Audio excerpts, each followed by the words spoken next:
Hello student, today I am going to start new chapter from class 12, that is chemical kinetics. I have written all the topics that we have to study in this chapter, right? First, rate of chemical reaction, concentration dependence of rate expression and constant order of reaction, molecularity of reaction, zero and first order reaction, half life of reaction, pseudo first order reaction, temperature, dependence of rate, effect of catalyst and collision theory. इस chapter को समझने से पहले हम समझेंगे chemical kinetics word का क्या मतलब होता है। केमिकल का मतलब है कोई केमिकल रिएक्शन से, बट काइनेटिक का मतलब काइनेटिक जो वर्ड है ये काइनेसिस से आया हुआ है। Kinesis it come from the Greek word, it's a Greek word. इसका मतलब क्या होता है? It means movement. Kinetics come from the kinesis and इसका मतलब क्या होता है? मूवमेंट। मतलब कोई ऐसी चीज़ जो मूव करती है उसको हम लोग काइनेटिक्स टर्म्स यूज़ करते हैं। जैसे कोई बॉल मूव किया तो हम बोलते हैं उसकी काइनेटिक एनर्जी, राइट। सेम इसी तरह से कोई मूवमेंट, किसी चीज़ के मूवमेंट को हम लोग काइनेटिक वर्ड उसके टर्म यूज करते हैं। ये केमिकल रिएक्शन के मूवमेंट के बारे में इस चैप्टर में पढ़ना है। इस चैप्टर में मान लीजिए कोई हमारे पास रिएक्शन है जिसमें रिएक्टेंट से प्रोडक्ट बनता है। रिएक्टेंट से प्रोडक्ट बन रहा है तो उसमें कितना टाइम लग रहा है, कितना अमाउंट उसमें प्रोडक्ट बना है, या फिर कितना उसमें प्रोडक्ट बनने के बाद कितना रिएक्टेंट रह गया है, कितने टाइम पे कितना रिएक्टेंट बच जा रहा है, इस सब चीज़ को इस चैप्टर में हमें पढ़ना है। और इन सबको बोलते हैं रेट ऑफ रिएक्शन। तो हमारा पहला टॉपिक होगा rate of chemical reaction. Topic पे जाने से पहले सबसे पहले सपोज आपके पास कोई आपने एक मैजिकल रिएक्शन को डिस्कवर किया है। लाइक आपने ग्रेफाइट लिया और हमारे 1 kg या फिर कुछ भी अमाउंट का ग्रेफाइट लिया, जिस पे एक फिक्स टेम्परेचर प्रेशर पे आपने उसको डायमंड में कन्वर्ट कर दिया। ओके, अगर डायमंड में कन्वर्ट कर रहे हैं तो हम ये चेक करेंगे इसमें कि कितना, अगर 1 kg हमारे पास ग्रेफाइट है तो कितना हमारा डायमंड बन रहा है और कितने टाइम में ये रिएक्शन होगी। अगर ये रिएक्शन आपका सिर्फ 1 kg से, मान लीजिए कुछ ग्राम, मान लीजिए 500 ग्राम या फिर 1 kg आपका डायमंड ही बन रहा है, अगर आपको यही रिएक्शन करने में 50 ईयर लग जाते हैं तो क्या फ़ायदा है इस रिएक्शन का, राइट। तो इस रिएक्शन का, अगर ये रिएक्शन आपका 50 साल में हो रहा है, 20 साल में हो रहा है, सिर्फ 1 kg ग्रेफाइट से कुछ ग्राम डायमंड बनने में, तो इस रिएक्शन की कोई भी वैल्यू नहीं रह जाएगी। इसलिए टाइम, उसका अमाउंट पूरे चैप्टर में देखेंगे। तो सबसे पहले केमिकल काइनेटिक को क्या बोलते हैं, क्या कहते हैं डिफिनीशन, इसका क्या होगा? The branch of chemistry which deal with the rate of chemical reaction is called chemical kinetics. तो फर्स्ट और topic is rate of reaction. Rate of reaction जैसा कि बताया है कि किसी भी रिएक्शन के, केमिकल रिएक्शन में उसकी स्पीड को जो मेजर करें कि रिएक्टेंट से प्रोडक्ट में कन्वर्ट होने के कितना स्पीड लगता है, उसको बोलते हैं rate of reaction. Like the rate of chemical reaction is a measure of the speed with which the reactant are converted into product. इसको डिफाइन करना है तो the change in any one of the reactant और product per unit time. एक time में reactant से product में change करने को हम लोग क्या बोलते हैं? Rate of reactions. जैसे कुछ एग्जांपल है, अगर हम एसिड बेस को साथ में करते हैं, न्यूट्रलाइजेशन रिएक्शन होता है, तो जैसे हमने एसिड में बेस को डाला वो तुरंत न्यूट्रल हो जा, वो तुरंत न्यूट्रलाइजेशन होता है, सॉल्ट बन जाता है। तो वो क्या होता है? बहुत वेरी फास्ट रिएक्शंस होता है, ये बहुत फास्ट रिएक्शन है, राइट। अगर हम दूसरा देखेंगे रस्टिंग ऑफ आयरन, किसी आयरन पर अगर रस्टिंग होता है, उसमें जंग लगती है, तो ये एक स्लो प्रोसेस है, स्लो रिएक्शन जो बहुत धीरे धीरे होती है, बहुत कुछ टाइम के बाद ये आपको रिएक्शन दिखता है। हमें इस चैप्टर में यही पढ़ना है कि कितना फास्ट रिएक्शन होता है, कितना स्लो होता है, इन दोनों के बीच में मॉडरेट भी कह सकते हैं, मॉडरेट रिएक्शन देखें। तो सबसे पहले रिएक्टेंट से प्रोडक्ट में कन्वर्ट होता है, कोई हमारे पास रिएक्शन है जो रिएक्टेंट है और उसमें क्या प्रोडक्ट में कन्वर्ट हो रहा है। तो इसमें हम देखेंगे रेट ऑफ रिएक्शन को कैसे एक्सप्रेस करते हैं। तो सबसे पहले एक पर्टिकुलर टाइम, अभी हम रिएक्शन को स्टार्ट नहीं किए हैं, अगर रिएक्शन अभी शुरू नहीं हुआ तो हमारे पास कितना रिएक्टेंट होगा, कंसंट्रेशन ऑफ रिएक्टेंट। कंसंट्रेशन का मतलब है अमाउंट ऑफ रिएक्टेंट कितना होगा R1, और उस टाइम क्या होगा कंसंट्रेशन ऑफ प्रोडक्ट कितना होगा P1। एक रिएक्शन को स्टार्ट करने के बाद फिर उसकी कंसंट्रेशन यानी उसके अमाउंट को चेक करेंगे। तो उसमें क्या at a time T2, reaction start होने के बाद कुछ टाइम के बाद कंसंट्रेशन ऑफ रिएक्टिंग कितना होगा R2 and the concentration of product कितना होगा P2। रेट ऑफ रिएक्शन को हम लोग दो तरीके से एक्सप्रेस कर सकते हैं। रेट ऑफ रिएक्शन में भी express in a two way. First, the rate of disappearance और decrease in concentration of reactant. इसका मतलब कोई रिएक्शंस R से हम P में कन्वर्ट करें रिएक्टेंट, जब हमने क्या किया सबसे पहले क्या रेट ऑफ डिसअपियरेंस और decrease in concentration of reactant या फिर R, यानी कि रिएक्शन शुरू होने पे ये कितना अमाउंट डिक्रीज होगा तभी तो ये प्रोडक्ट बनेगा। रिएक्टेंट हमारा डिक्रीज होता है तभी तो प्रोडक्ट बनता है। तो हम ये चेक करेंगे कि पर्टिकुलर टाइम के पास कितना रिएक्टेंट हमारा डिक्रीज हुआ है, कम हुआ है, डिसअपियरेंस हुआ है। तो उसके लिए क्या करेंगे, rate of reaction equal to decrease in concentration of reaction divide by time taken. अगर इसका करना है तो कैसे करेंगे, रेट ऑफ रिएक्शन एक्सप्रेस कैसे करेंगे, सबसे पहले हम क्या करेंगे R2 माइनस R1, हमेशा R2 माइनस R1, बट ये R1 क्या है हमारा बड़ा अमाउंट है। कैसे, क्योंकि अगर एक टाइम के बाद हमारा क्या था R1 रिएक्टेंट था जो कि जैसा हमने लिया था सेम वो रखा हुआ था, बट एक कुछ समय जैसे रिएक्शन स्टार्ट हुआ तो रिएक्टेंट क्या हुआ धीरे धीरे कम होता गया। इसका मतलब क्या है, हमारे पास जो R1 की अमाउंट है वो हमारा ज़्यादा हुआ कंपेयर टू R2। ठीक है, अगर हमारा R1 की अमाउंट ज़्यादा है क्योंकि रिएक्शन स्टार्ट होने से पहले रिएक्टेंट का जो अमाउंट है ज़्यादा होगा कंसंट्रेशन, जैसे रिएक्शन स्टार्ट करेंगे अमाउंट क्या होगा डिक्रीज होता जाएगा।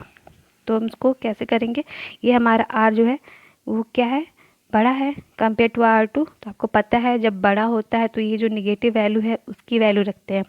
तो इसलिए हम क्या करेंगे, इस नेगेटिव को दूर करने के लिए हम यहाँ पे एक अलग नेगेटिव लगा देंगे। इन दोनों नेगेटिव जब वो हमारी वैल्यू आएगी तो नेगेटिव के साथ क्या हो जाएगा, वो पॉजिटिव में कन्वर्ट हो जाएगा। सो फिर T2 minus T1 time taken, time interval देखेंगे इसको। ये जो स्क्वायर ब्रैकेट है ये डिनोट करता है, ये होता है आपका कंसंट्रेशन को बताता है। अगर कहीं ऐसा लिखा हो तो उसका बता रिएक्टेंट के कंसंट्रेशन को बता रहा है। तो क्या कर दूँ difference, delta concentration of reactant divide by delta T। Note R1 is greater than R2 so negative can be used to neutralize। Next दूसरा एक्सप्रेशन कैसा होता है, the rate of increasing concentration of product में कैसे करेंगे, increase product. अगर हमारा कोई रिएक्शन हम स्टार्ट किए हैं तो क्या वो R से P में जा रहा है तो रिएक्टेंट कम हो रहा है और ये तो बढ़ रहा है, प्रोडक्ट तो बढ़ेगा। तो क्या करेंगे, रेट ऑफ रिएक्शन प्रोडक्ट का निकालना होगा। तो कैसे निकालेंगे, increase in concentration of product divided bye time taken. Same rate of reaction P2 minus P1। तो हमारा क्या था P1 स्टार्टिंग था T1 पे, T2 पे क्या था P2।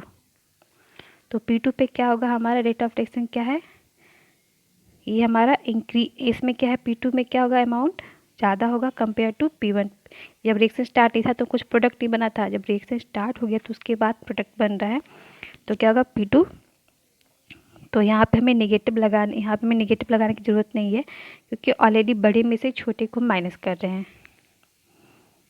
Same P2 concentration of P2 minus concentration of P1 divided by T2 minus T1। इसको हम लोग ऐसे लिख सकते हैं,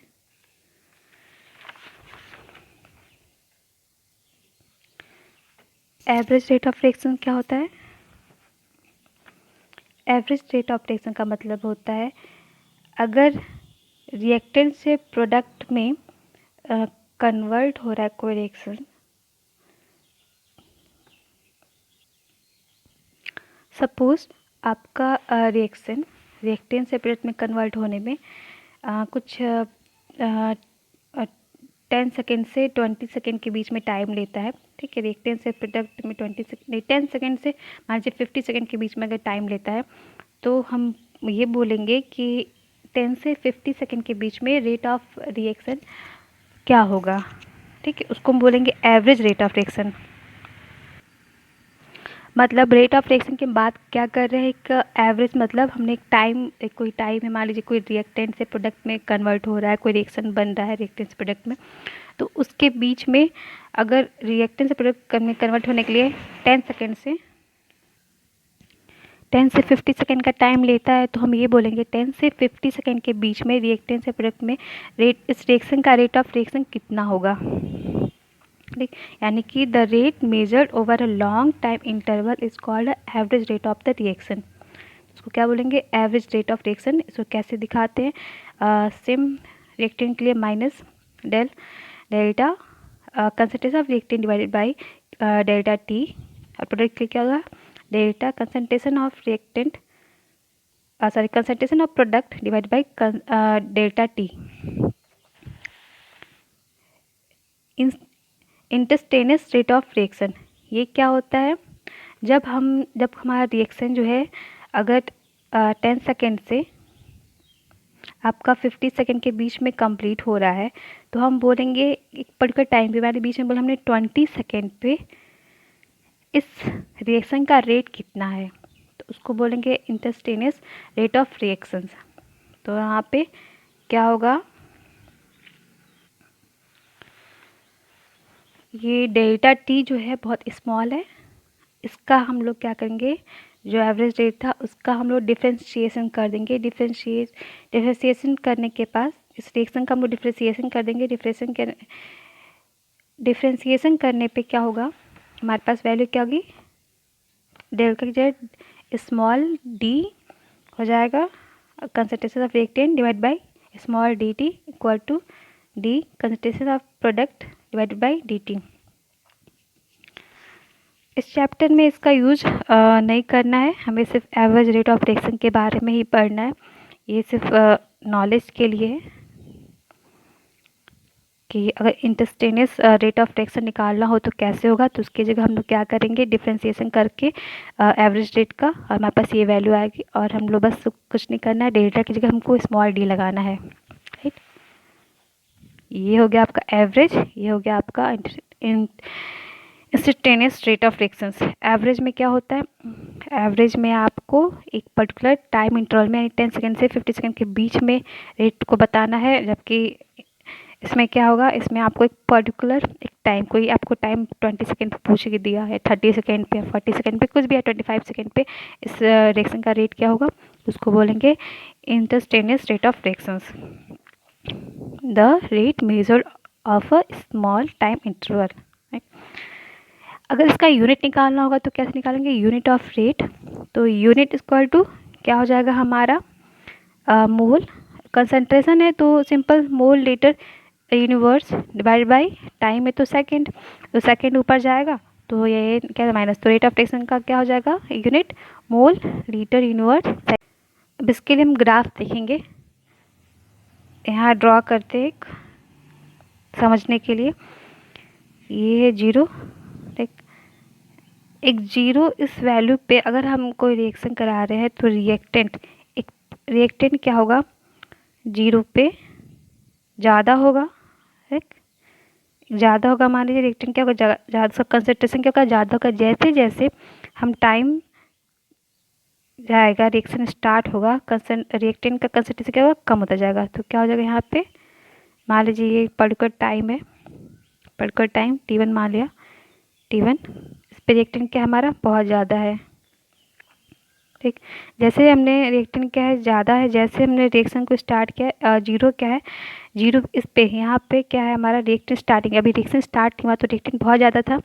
ठीक, जैसे हमने रिएक्शन स्टार्ट किया, रिएक्टेंट क्या होगा, धीरे धीरे, ये यहाँ पे रिएक्टेंट आपका बहुत ज़्यादा है, जैसे रिएक्शन स्टार्ट किया धीरे धीरे रिएक्टेंट क्या होगा, डिक्रीज हो रहा है, यहाँ पे धीरे धीरे रिएक्टेंट क्या होगा, डिक्रीज होगा, और एक पर्टिकुलर टाइम के बाद और कम होता जाएगा।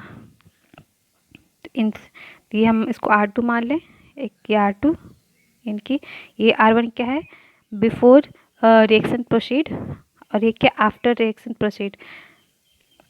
R2 क्या है, आफ्टर रिएक्शन T2। ये रिएक्शन क्या था, रिएक्शन शुरू होने से पहले R1 ज़्यादा था और R2 क्या होगा, कम हो जाएगा जब रिएक्शन हमारा स्टार्ट हो जाएगा। इनके बीच के डिफरेंस को बोलते हैं डेल्टा आर, इसी बीच डिफरेंस के डेल्टा स्मॉल टी।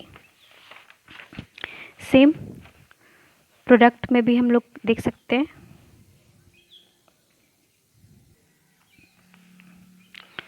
प्रोडक्ट में कैसे देखेंगे, प्रोडक्ट में क्या होगा, प्रोडक्ट में सबसे पहले रिएक्शन अगर हमारा स्टार्ट नहीं हुआ है तो क्या होगा, 0 होगा वैल्यू प्रोडक्ट का। जैसे जैसे रिएक्शन इंक्रीज करेगा वैसे क्या होगा,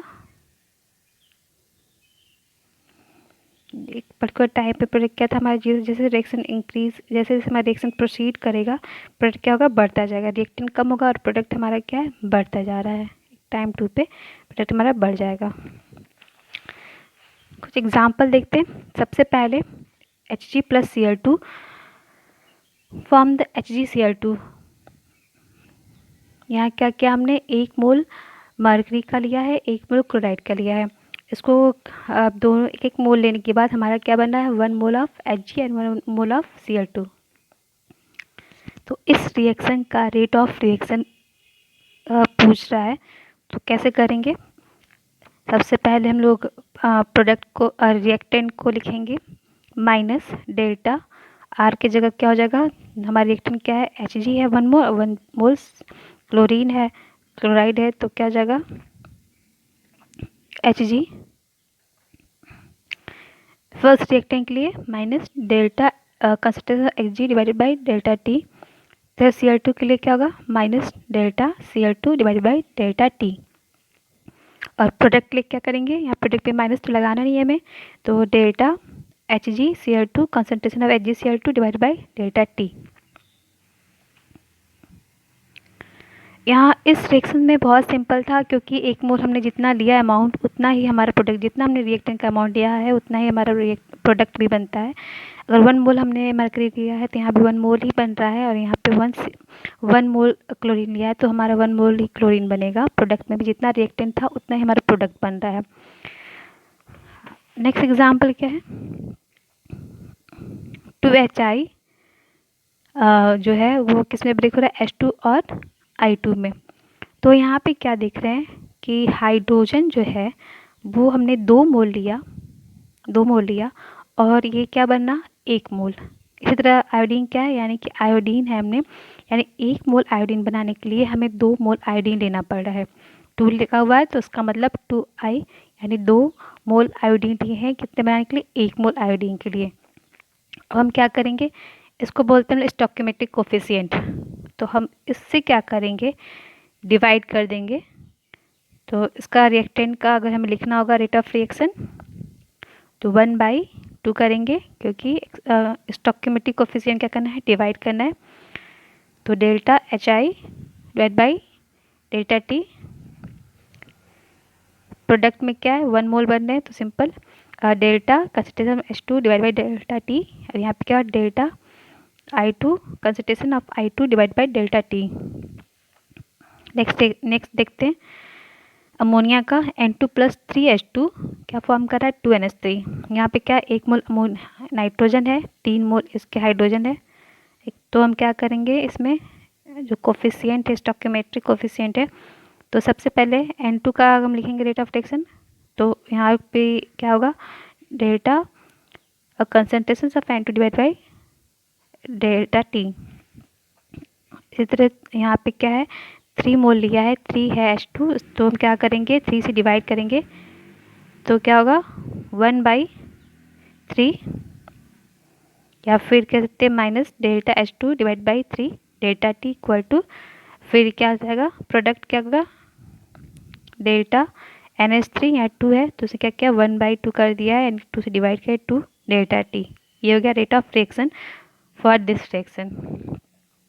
क्या, we divide the rate of reaction defined with any of the reactant or a product by the stoichiometric coefficient of that reactant or a product involved in the reaction।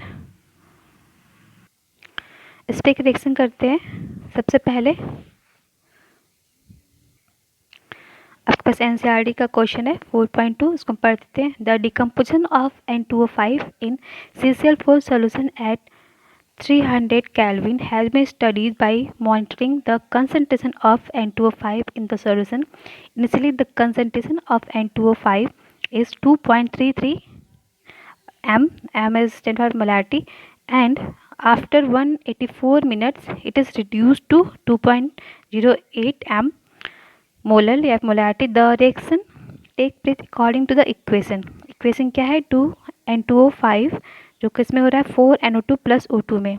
तो करना क्या है? Calculate the average rate of this reaction in terms of hour, minute, second, and what is the rate of production of NO2 during the period. ठीक है, तो सबसे पहले क्या दिया है इसमें, N2O5 से क्या बनना है 4NO2 प्लस क्या है ऑक्सीजन। टाइम 0 है, क्या बोला है क्वेश्चन में, क्या इसने मेंशन किया, initially the concentration of N2O5 is 2.33 molar. यानी कि इसमें क्या बोल रहा है कि जब इनिशियल यानी कि अभी रिएक्शन स्टार्ट नहीं हुई, रिएक्शन स्टार्ट नहीं हुआ है, तो रिएक्टेंट का अमाउंट कितना दिया गया है, कंसंट्रेशन 2.33 मोल लीटर यूनिवर्स है। अब तो इनिशियल में भी रिएक्शन स्टार्ट नहीं हुआ, तो मतलब हमारा क्या होगा, प्रोडक्ट 0 होगा। फिर बोल रहा है क्वेश्चन में आपका 184 मिनट के बाद आपका जो रिएक्टेंट रह गया कितना है 2.08 मोल लीटर यूनिवर्स। ठीक है, अब इसमें ये बोला है, इसमें इसका रेट ऑफ रिएक्शन, कुछ प्रोडक्ट नहीं दे रखा है, तो हम बस इतना बोले इसमें आपका रेट ऑफ रिएक्शन को फाइंड आउट करना है। किसमें किसमें, आवर में, मिनट में और सेकेंड में। एक करके देखते हैं। सबसे पहले हम लोग आवर निकालते हैं। तो आवर में सबसे पहले इसका रेट लिखेंगे, रेट ऑफ रिएक्शन कैसे लिखेंगे, रेट ऑफ रिएक्शन कैसे लिखेंगे, माइनस रिएक्शन कैसे कहिए, शॉर्ट फॉर्म था reaction, minus delta R divide by 2 into delta T. तो क्या होगा, डेल्टा आर की वैल्यू कितनी दी हुई है, कैसे निकालें, डेल्टा आर क्या होता है R2 minus R1 by delta T, यही तो होता है। तो R2 कैसे करेंगे, R2 की वैल्यू कितनी दी हुई है, कहाँ है R2, ये R1 हो गया फर्स्ट, ये R1 है फर्स्ट वैल्यू पे, ये R2 जगह। तो R1 पे कितना था 2.33 मोल लीटर यूनिवर्स, और R2 पे कितना है 2.08 मोल लीटर यूनिवर्स। तो R1 से R2 को माइनस करेंगे तो हमारे पास क्या आ जाएगा 0.25 पर क्या जाएगा 184, ये माइनस आएगा तो यहाँ पे माइनस प्लस हो जाएगा। सॉल्व करेंगे तो आंसर क्या आ जाएगा, माइनस माइनस यहाँ प्लस हो जाएगा और 0.00679। इसको हम लोग ऐसे भी लिख सकते हैं, ये कैसा, ये आपका ये मिनट में है क्योंकि यहाँ पे ऑलरेडी 184 मिनट बोला है। अगर इसको आवर में कन्वर्ट करना होगा तो क्या करेंगे हम लोग, इसमें हम लोग क्या करेंगे 60 से मल्टीप्लाई कर देंगे, जो वैल्यू आएगा उसमें हम लोग 60 से मल्टीप्लाई कर देंगे तो हमारे पास आ जाएगा mole litre inverse hour universe.